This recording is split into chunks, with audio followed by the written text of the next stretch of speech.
Olá, todas e todos, como vão?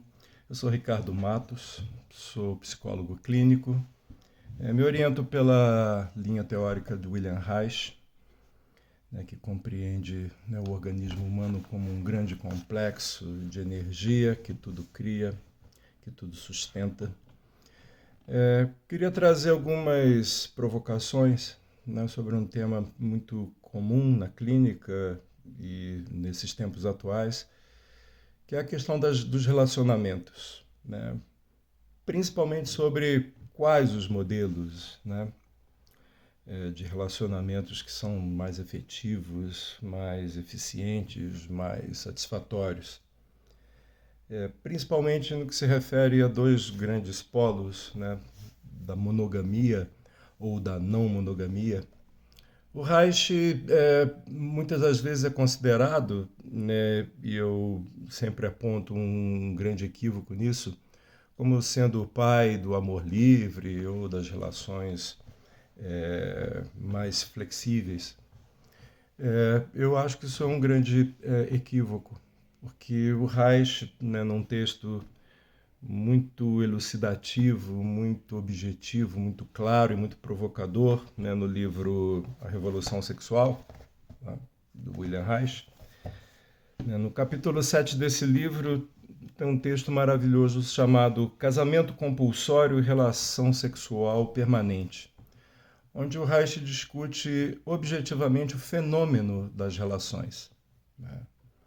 Então, uma das coisas que o Reich pontua muito claramente nesse texto é que ele diz: nós não oferecemos modelos. Então, logo, o Reich não oferece nenhum modelo relacional, nem no caminho monogâmico, nem no caminho não monogâmico.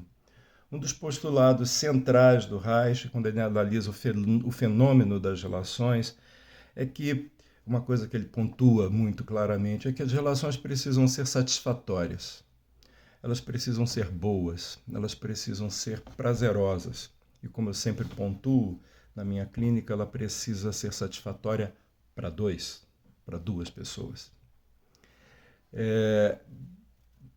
Dentro desse pressuposto do Reich, ele vai dizer que nas relações, uma das coisas que são fundamentais de serem observadas, principalmente em relações que duram, nas chamadas por Reich as relações duradouras, é você verificar o que uma relação duradoura traz de benefícios e de malefícios. Uma das questões fundamentais que o Reich traz e que é inevitável que aconteça em relações que duram no tempo é um fenômeno que o Reich chama da saturação. Para o Reich é natural que em relações que duram, não importa se amorosas, se sexuais, se de trabalho, ou de produção científica, ou de produção artística, é que em relações que duram, inevitavelmente haverá um período, haverá um momento passageiro ou permanente de saturação.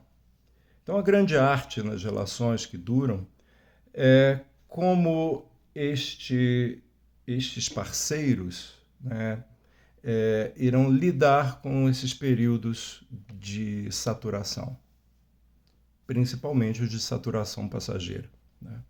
O Reich também pontua que é muito mais fácil quando períodos de saturação atingem os dois elementos numa relação, porque aí fica até um pouco mais fácil de você administrar um certo afastamento.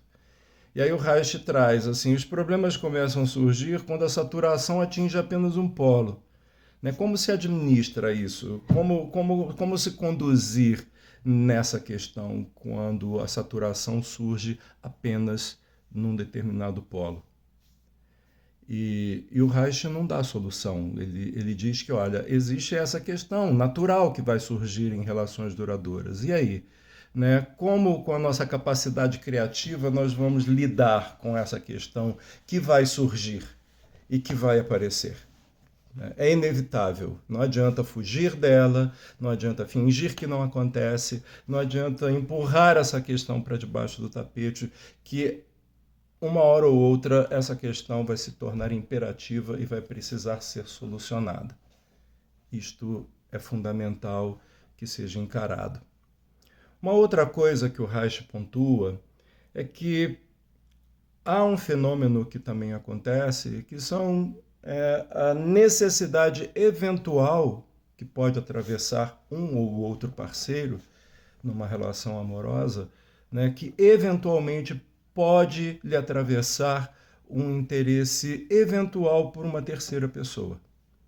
E aí, de novo, se instaura dentro de uma relação monogâmica ou não monogâmica a necessidade de encontrar uma solução para esta necessidade. De novo, a necessidade imperativa de não se jogar estas sensações naturais para debaixo do tapete. Elas precisam ser encaradas de frente. Elas precisam de uma solução criativa, amorosa e respeitosa. Então fica aqui essa provocação, né? Pretendo até, quem sabe, fazer mais algumas intervenções nessa, num vídeo, né, apresentando e aprofundando essa questão, né, das relações que duram ou relações passageiras. Antes de finalizar, queria pontuar que o Reich, né, também diz que as relações duradouras, elas tendem a ser mais satisfatórias, porque elas criam mais vínculos, elas criam mais saberes sobre as intimidades, sobre os gostos, sobre as preferências, né, nesse entrelaçamento amoroso sexual. E uma coisa que o Reich deixa também muito claro é que uma relação satisfatória ela precisa de um entrelaçar, de uma urdidura satisfatória entre o que o Reich chama de sexualidade carinhosa e sexualidade sensual, que na verdade é um aspecto de um mesmo fenômeno, mas esse balanço, esse entrelaçamento satisfatório entre essas duas instâncias, entre o carinho e o sexo, é fundamental para a satisfação de uma relação. E Reich, e eu também reafirmo isso aqui, vocês poderiam me perguntar, mas é para durar para sempre? É para todo sempre, até que a morte os separe? É outra coisa que o Reich também coloca. A gente também não define tempo. Uma relação duradoura pode durar semanas, meses e anos, mas o imperativo da satisfação ele precisa estar sempre presente. Povos originários não adoecidos têm isso como pressuposto fundamental. Só faz sentido você permanecer numa relação que dura se ela for boa, satisfatória e prazerosa. Um beijo em todas e em todos.